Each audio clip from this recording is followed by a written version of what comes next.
মোহাম্মদ তুহিন ফারাবী গত বছরের ২ অক্টোবর স্বাস্থ্য উপদেষ্টার ব্যক্তিগত কর্মকর্তা হিসেবে অস্থায়ী নিয়োগ পান, কিন্তু ঠিকাদারদের টেন্ডার পাইয়ে দেওয়া, বদলি, পদোন্নতি, বাণিজ্য সহ নানা অভিযোগের প্রেক্ষিতে গত এপ্রিলে তার পদ স্থগিত হয়।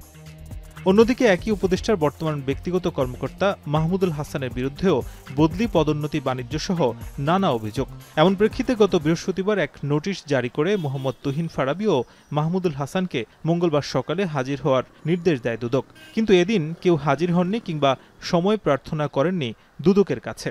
এমন প্রেক্ষিতে এক নিয়মিত ব্রিফিংয়ে সংস্থাটির মহাপরিচালক আক্তার হোসেন বলেন, হাজির না হয় তারা বক্তব্য দেওয়ার সুযোগ হারিয়েছেন। প্রয়োজন মনে করলে অনুসন্ধানকারী দল তাদের দেশত্যাগে নিষেধাজ্ঞা দিতে পারে বলে জানান দুদকের এই কর্মকর্তা। তাদের অনুপস্থিতির কারণে আমাদের অনুসন্ধান কাজ থেমে থাকবে না। অনুসন্ধান কাজ দুর্নীতি দমন কমিশন আইন ও বিধিমালা অনুযায়ী চলমান থাকবে।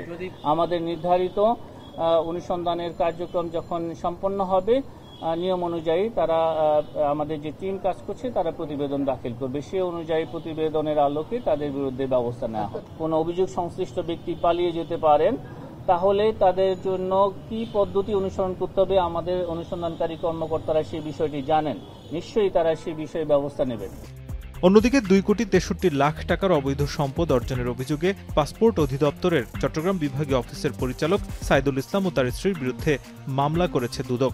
এছাড়া সম্পদের তথ্য গোপন করার অভিযোগে স্বাস্থ্য প্রকৌশলী অধিদপ্তরের সাবেক তত্ত্বাবধায়ক প্রকৌশলী আনোয়ার আলী ও তার স্ত্রী দিলরুবা আলী সহ 3 জনের বিরুদ্ধে অভিযোগপত্র দিয়েছে সংস্থাটি। জনাব মোহাম্মদ সাইদুল ইসলাম, প্রাক্তন পরিচালক, ইমিগ্রেশন ও পাসপোর্ট অধিদপ্তর, ঢাকা, এবং তার স্ত্রী মিসেস শায়লা আক্তার কর্তৃক জ্ঞাত আয়ের উৎসের সাথে সঙ্গতিবিহীন 2,63,00,000 টাকারও বেশি মূল্যের সম্পদ অর্জন এবং উক্ত সম্পদ জ্ঞাতসারে হস্তান্তর, স্থানান্তর, রূপান্তর করার অপরাধ।